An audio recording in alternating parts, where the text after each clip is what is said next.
Can everyone hear me? Yeah? That's great. Okay, cool. Good morning, everyone. Welcome and I heard that. Good morning, everyone. Good morning. Woohoo! Thank you so much for being here. I'm super excited to be here. It's actually my first Microsoft build. And so far, it's been an incredible experience. How many people here have been to the Puppies Lounge? Not enough. Everyone should go there, pet some puppies or some ponies and some bunnies. So you should definitely go check it out. Allison has made a huge effort to make that happen, and I think everyone should try to enjoy it as much as possible. Okay, I want you all to take a second and think about Twitter. And think about Twitter in terms of scale. Twitter has 330 million users. It also has, every second, there's 6,000 tweets being created. Every minute, that's 350,000 tweets created. And that sums up to 200 billion tweets a year. And what this makes me think is, what if the founders of Twitter had just frozen thinking of these numbers? Like when you're building applications, one of the first things that you think of is how much you want to scale your application. So if you think back of the creators of Twitter, if they knew that these are the numbers that they're going to have to support, what if they wouldn't have created Twitter at all? How good would our lives have been? Well, basically, that's every startup idea that I've ever had. Yeah. A complete failure. But that's also the reason why I'm enjoying serverless, and I love serverless so much. It's because it allows me to think of the application that I want to build without thinking about the effort that I have to put in to scale our applications. And this is what we're going to talk about today. So today we're going to look into how we can take an application, an Express backend, and port it to a serverless backend by just changing a single line of code in our front end, and by not having to think about how much effort we have to put into scaling. And before we get started, I'd like to maybe make sure that everyone is familiar with what serverless is. How many of you have worked with serverless before? There's a few hands, which is great. But there's a few people that haven't worked with serverless. So then what serverless helps us do is basically write code without ever having to worry about infrastructure. So we don't have to worry about managing servers. We don't have to worry about managing infrastructure. We just have to write the code for our application and deploy that on our cloud provider. And there's three things that are super important about serverless. The first one is the fact that when we're writing serverless code, we are writing code that reacts to event. And by events, I mean things like whenever someone makes an HTTP request that our function is listening to, then our function is going to start running. Or whenever a file is being uploaded in a storage account, our function is going to start running. It's going to process that file, and maybe it's going to do something like saving that data into a database. Or a queue message has been posted somewhere, and then our code is going to run. So it's all event-based. The second thing that's super important about serverless is auto-scaling. We don't have to worry about that. Our cloud provider will make sure that we have enough instances running so that it supports all of the users using our product. And finally, one of the most important things is that we actually only pay for what we're using. So we're paying for the amount of memory and CPU cycles that are used whenever our code is running. And if nobody is using our application, that just means that our code is going to be stored somewhere in a storage account, and it's not going to run, and we're not going to pay for it. So I think that all these three characteristics of serverless makes serverless an amazing environment for startups. And what's even more amazing is Azure Functions. And that's what we're going to use today to have a look at building backend applications using serverless. My name is Simona Kotin, and I work as a cloud developer advocate with all these awesome people that are here to support me. And that's some this is some art that has been created by our colleague Ashley McNamara, and I'm going to use some of this in a lot of my slides. So I want to introduce you to Bit, who is our friend. And there's a story behind that. The reason why Bit is a raccoon is because a raccoon goes everywhere. And that's exactly what our team is doing. Our team is going everywhere where you are, where developers are, and we want to get to know every one of you. Cool. And while preparing this talk, I was aiming to structure it so that I share most of my experience. And one of the ways I could structure it is like a full workflow. But then recently I met one of the co-creators of Egghead.io, and he was talking about the reasoning behind making short videos, like 2-minute videos, for all his courses. And one of them was because he wanted to solve a problem with each of those videos. So you could just watch 2 minutes, and then that means that you would definitely have a solution to a problem. So my approach to this talk was, what don't I know about serverless? And what do I want to solve? What type of problem do I want to solve? So that means that we're going to answer together a series of questions, like, how do I actually go about creating a project? Which are the tools that are available for me? And what do I want to choose based on what? How do I debug and run locally? We are developers, and that's actually very important. We want to be able to run all the code that we're writing on my machine, on our machine, before pushing it to the cloud.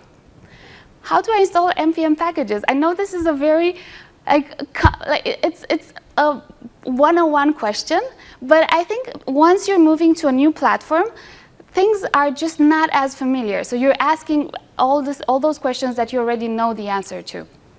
How do I connect to a MongoDB instance? Same thing. We know how to do that in an Express application.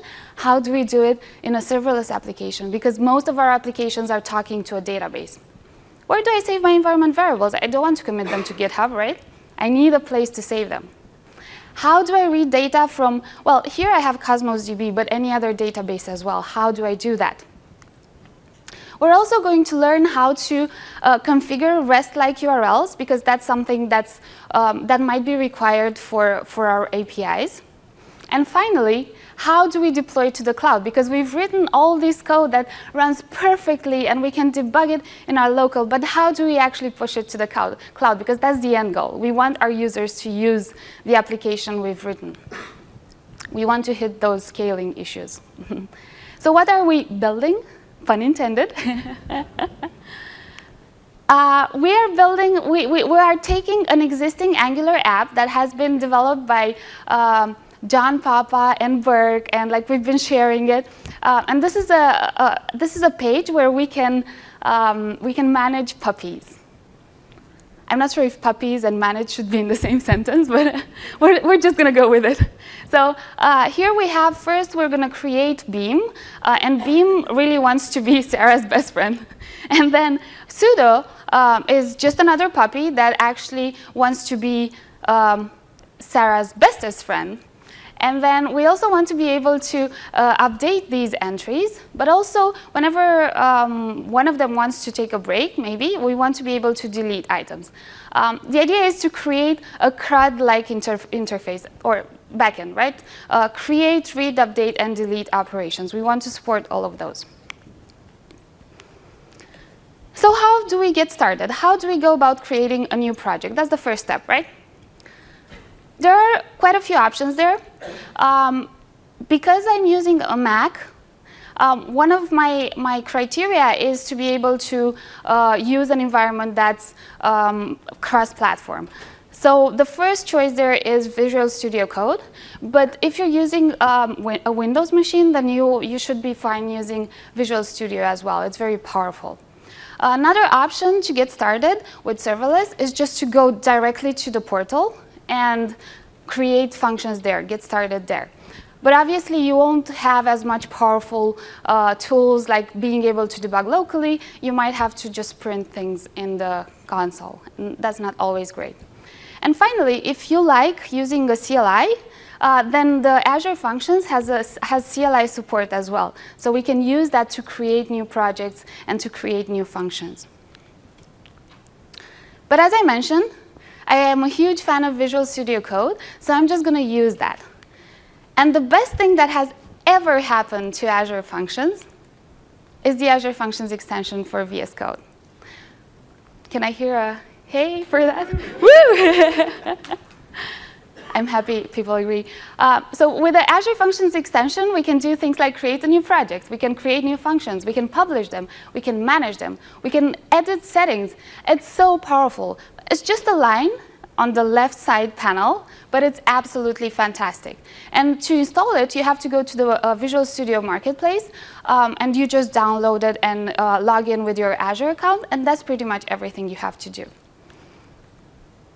And so from there, I'm just going to go back to my computer and start some live coding sessions. So I hope everyone's here with me. I've also recorded everything so that we make sure that if there's no internet or if there's any issue, I can still show you something. So I'll have to skip through some of these videos. OK, so I'm in my terminal right now, and I'm going to open code. Please let me know if it's hard to see in the back. Can everyone see the screen? Yeah? Perfect. OK, so as I mentioned, we have the Azure Functions extension. And in order to get started with a new project, we just need to click this folder button. And this will create a new function app for us. So I'm going to tell it to use the current folder. And you can choose different languages, like JavaScript, C#, and Java. They're all supported on a Mac in your local. And I'm going to choose JavaScript for this. And this is going to immediately generate a set of files for us. The first folder, VS Code, is a folder that will contain your VS Code configuration for debugging locally. The next file is just some common git ignore files. And then host.json, that's where you're going to configure your function globally. As well as with local.settings.json, we're going to be able to save some environment variables right there. The reason why we need a function app is because we want to be able to group multiple functions together. So we want to have a place where we put all our functions.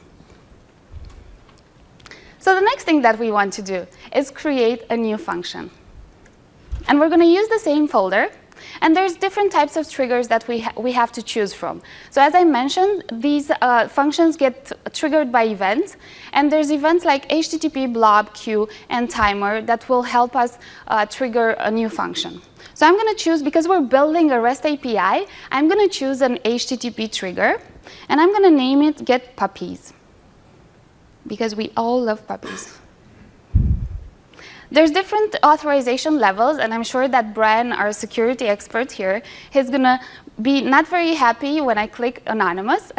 But for the sake of the demo, I'm going to use anonymous. And this is the boilerplate for, or this is just some helper code that has been generated for our function. And as you can see here, a new folder has been created for us, which is called getPuppies, just like our function is called. And then inside, we have 3 files. Function.json is going to help us configure our function. Index.js is where all of our code is, or maybe we can add shared code in different folders, but this is where you get started from. And then sample.data is where you can add some data to test your function. So let's go ahead and have a look at this. Function.json is just a JSON file that has things like what are the bindings that we are going to use for this function, how is this function going to be invoked. And here we can see that it's going to be invoked through a HTTP trigger, which has an input direction, and it also creates an object called rec, which comes from request, and that's the object where we can get data from that relates to our request. And then we also configure the request, the response, which is our HTTP in out direction. And in our index.js, this is a JavaScript function that receives 2 parameters. The first one is the context object, and we use the context object to communicate to our function runtime.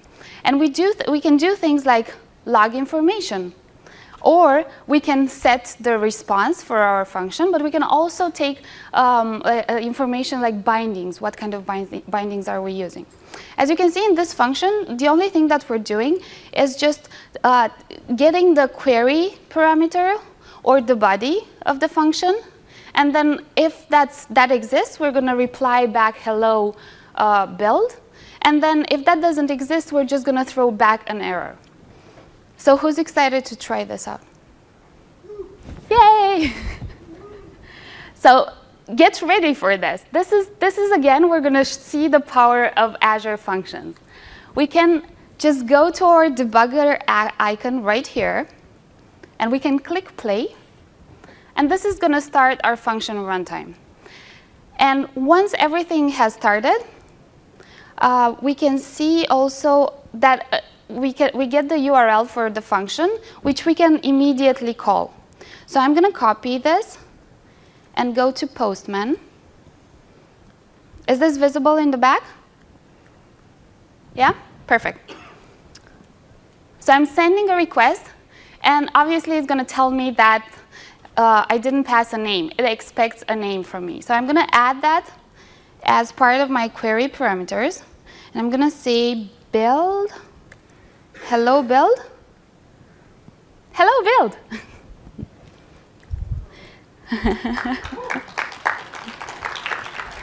Well, you have just been very excited for the first part of running locally. The second important part is being able to debug locally. So I'm just going to go back to Visual Studio Code, and I'm going to add a breakpoint here. And I can just make a new request. And now I can step through my code and inspect variables, so I can just go and see what my request object has in it. I can also go ahead and maybe edit some of that data. So there's a lot of things that we can do with Visual Studio Code and the Azure Functions extension. But this is just a hello world function, right? So the next thing that we want to see is how to install, my Keynote has stopped working.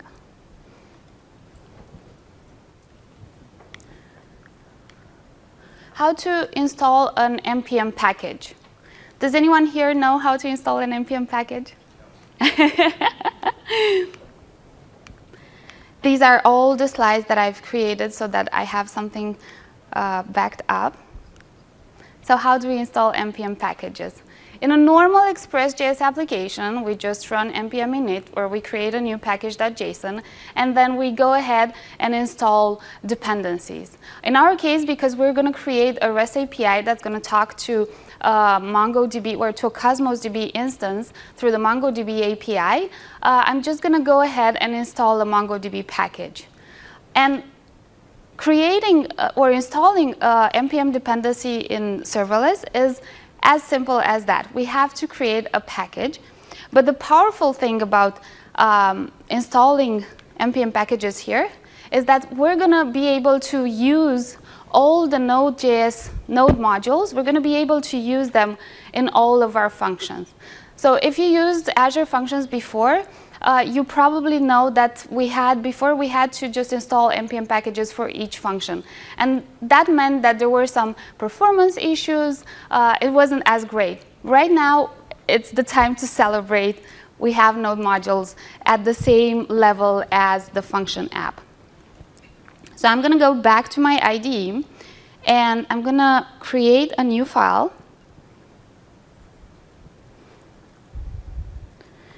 Package.json. Weirdly enough, English becomes a problem when you're on stage.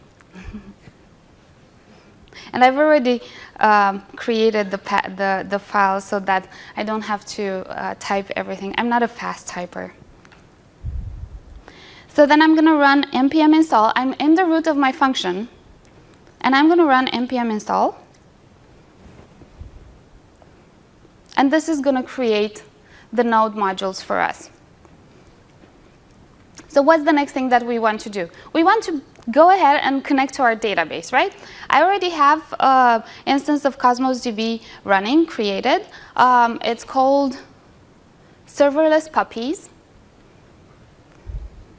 So I'm just going to go ahead and connect to that. And I'll go back to the get puppies function that I've created. Who here is familiar with VS Code snippets? A lot of people. Great. So I've created a snippet that will allow me to be very fast. Type very fast. Like 30 lines of code in 1 second. And we can have a look here. So the way we're connecting to our database, first we're importing the MongoDB package, and then we're defining this authentication object that has a user and the password, and we're using the MongoDB client to connect to our existing database. And I know that Brian is going to frown on this again. But let's just go with it, right? We have our function. We're connecting to the database. We're selecting the admin database. If everything goes well, we are selecting the puppies collection. And then we're just going to return all the puppies that we have in our database. So we've installed Npm packages. We have written the code very fast. And then I'm also going to get you started on defining routes for our application. So function.json has this functionality where you can define for each HTTP trigger, you can define a route. So you can override the name. Remember the get puppies name that was generated for us. We can actually go ahead and use a different route that's much more REST-like. So I'm going to edit that here. And it's just route. And then it's going to be, the name of the path is going to be puppies. So then the method that we're going to listen to, we can filter by that. And we're going to listen to get methods. So if everything is correct, this means that this should be running. And I should be able to retrieve an empty list of puppies. Let's go ahead and test this.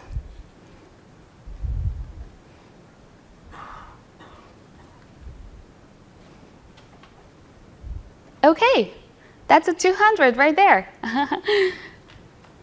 Yay. OK, so we have our empty list of puppies. And before we move on, as I mentioned, probably we don't want to go ahead and check this into GitHub, right? Because we are storing there our connection string to our database. Brian is having a heart attack right now. Why did you show that on screen? I'm going to refresh that, I promise. I'm going to regenerate that. But as I mentioned, we can actually go ahead and define environment variables in local.settings.json. So I'm going to go ahead and do that.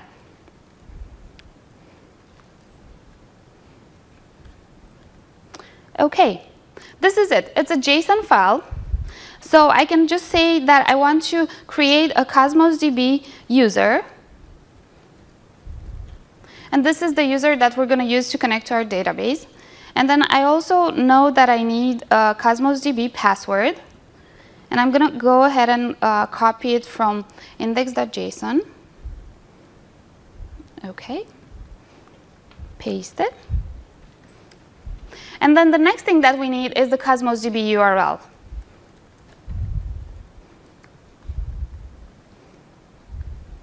Which I'm going to copy from index.js as well. Brand, soon this is going to be gone. You're going to be happy. OK, so now this local.settings.json file, as you can see, it's not even green, which means that we're never going to check it in to GitHub unless we really want to. So this has been added to my gitignore file so that it's not going to be checked into GitHub. OK, and how do we access these variables in the index.js file? Well, we go back to our object here, and we use the process object environment, and then we just use the same name that we've defined earlier. Cosmos DB user. And then here we're going to define the Cosmos DB password. And finally, we need the URL. OK. And I'm going to run this again to make sure that everything's still working, because this is we still have a few steps to cover. I want to make sure that each one of them works. So we're good. We have just moved our secrets from a file that gets, yeah? We're not good. But it was green. OK. Cosmos DB. Which values?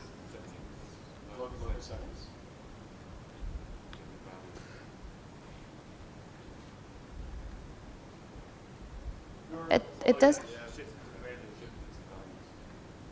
Oh, yeah. I've stored them outside values.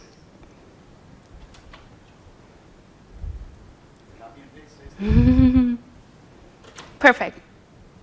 Thank you. That's teamwork, right? Uh-oh. We have to restart this.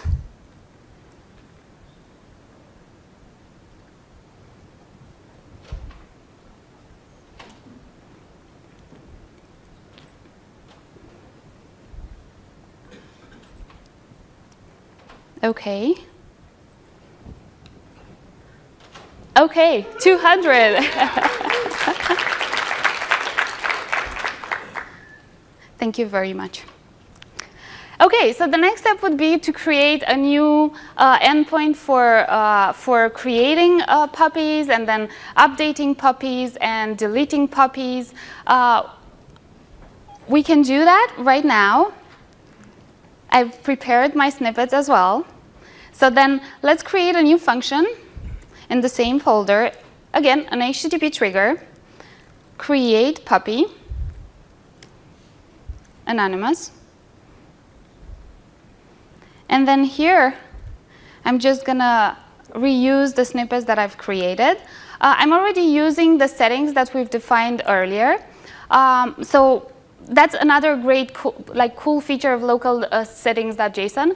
You're just reusing, for all of your functions, you're reusing the ones that you've defined in your function app. So the only thing that we have left to do here is just define a new route, because we want our create function to have a new route. And this is going to be puppy. And the method that we want to listen to is a post method. And I can go ahead and run this. And I've created a new postman entry here, which will create puppies for us. And now, if I go back to get puppies, so this has returned 200 here. And if I go back to get puppies, this is going to return the first puppy. Yay!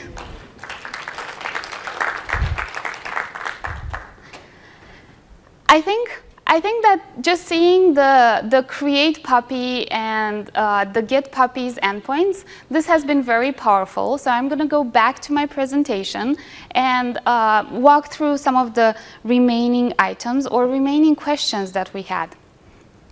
So we've seen how we create a package.json file. And then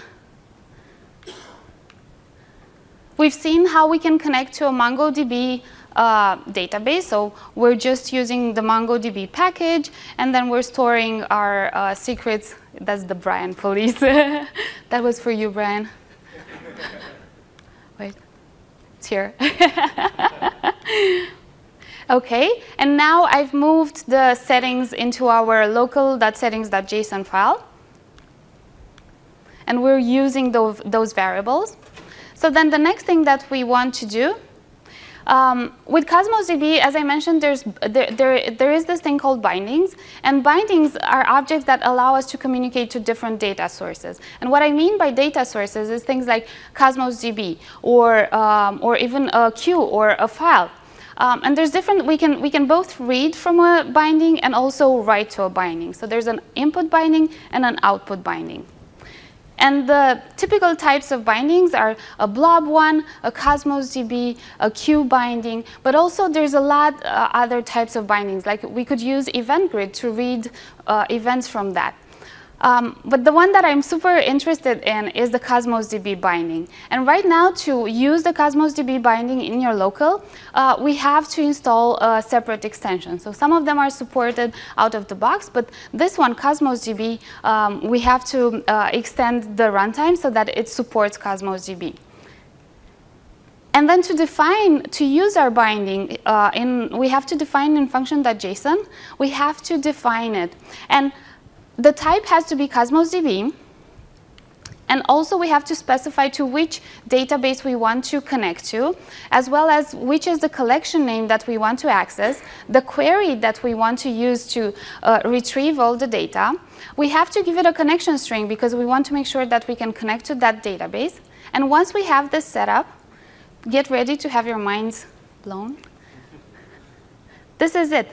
This is all we have to use to get all the data from a collection. So we have to access the bindings object, and we use the all puppies name of the variable that we've defined in local setting, in functions.json. I think this is really powerful. So we can use this even for things like when we want to read from the database and update some other things. This is powerful. This is great. How do we do REST URLs? Well, we've already seen a part of it where we've defined the routes inside the function.json file.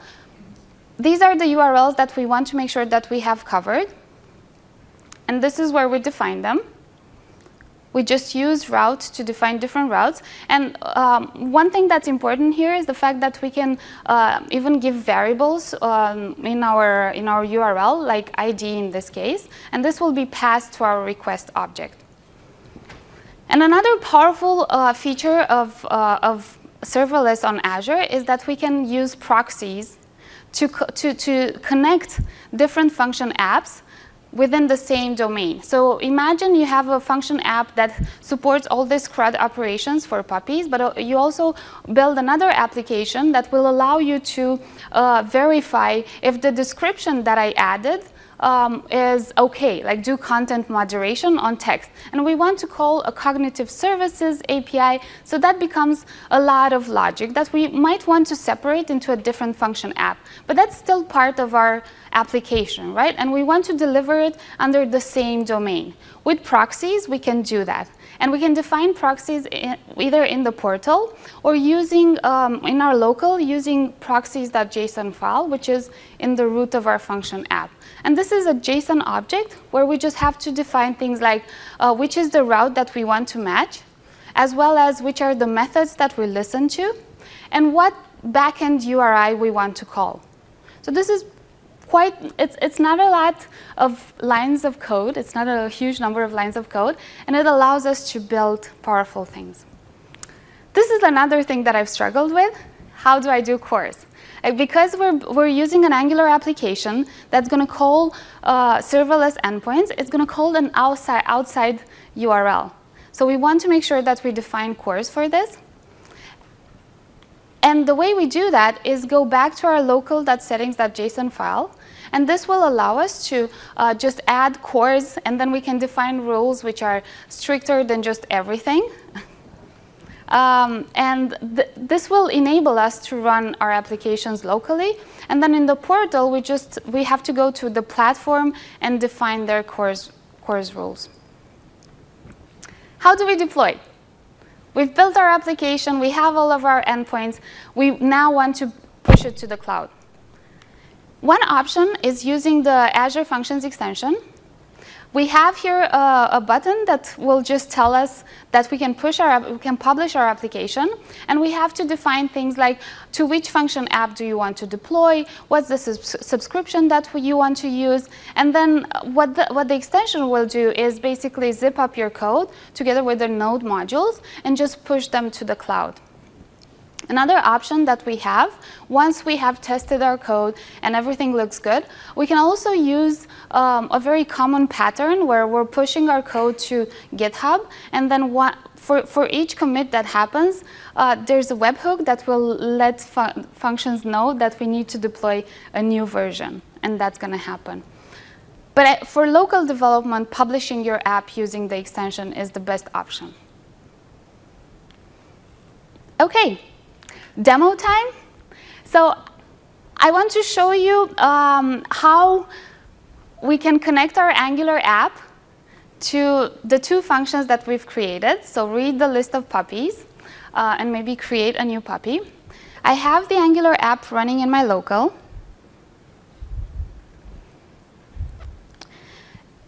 And you can see here that I'm connecting to so we have a client and a server. This is where our Express code is. This is where we connect to our database. But we just want to not use the server at all. So we want to go to our UI and immediately make a request to our function. And we do that in the puppy service.ts. We have this API URL, which is just calling the API from Express, but we're going to replace that with our function URL. So I'm going to copy this and just delete this last part. OK. And this means that our getPuppies function here will be able to retrieve data from the database from Cosmos DB through the function. Let's make sure that our functions are still running. OK, perfect. So now, if I go to the browser, the application is still loading. But one thing that I didn't do, can anyone guess? Course. Perfect. So I have to go back to the function. And in local.settings, I just have to, oh, sorry. I have to add host and just course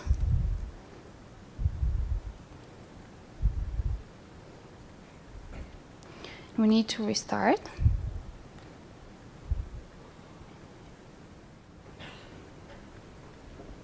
And this should enable us to connect to the serverless endpoints. So let's do this again. And here we are, the bestest puppy.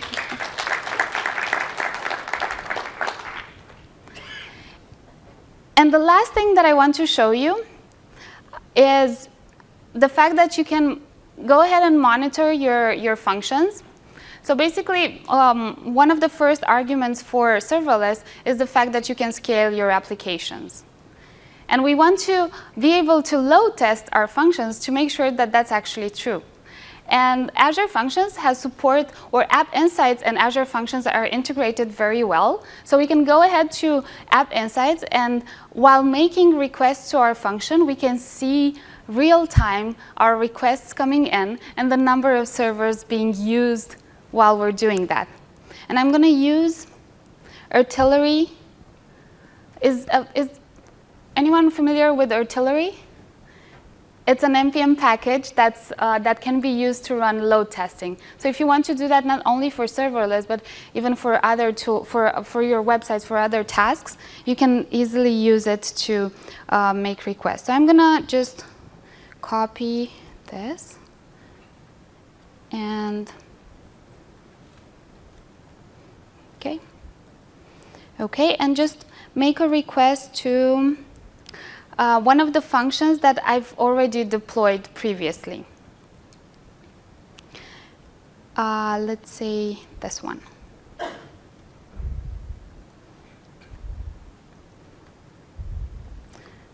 So to run artillery tests, we need to, here we're telling that we want to add 10 users that make 20 requests, no, 20, yeah, to this URL. So I'm going to enter this and then go back to our live metric stream, and hopefully this will start. So we can see that we have one server online here, and some requests are coming in.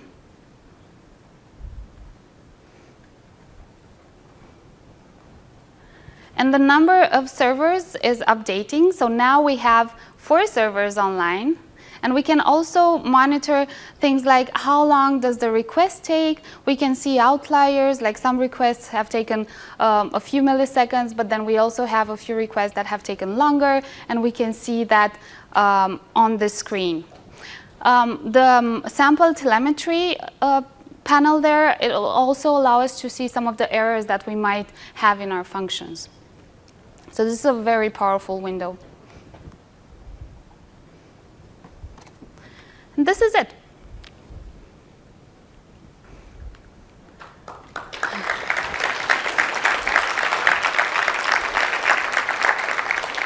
We've seen today how to create a project with VS Code and Azure Functions. We've also seen how to debug functions locally. How to install Npm packages, we know this already. How to connect to MongoDB, nothing new there. How to save my environment variables, we have to use local.settings.json for that. How do we read data from Cosmos DB? Using bindings and functions extensions.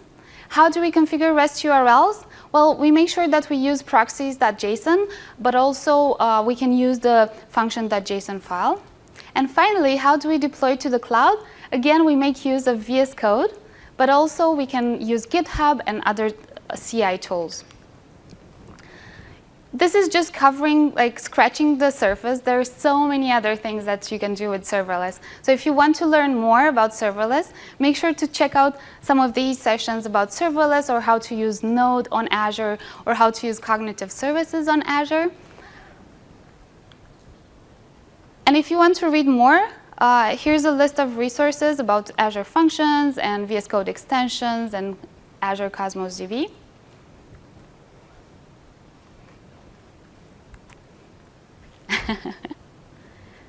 Thank you very much. Enjoy build.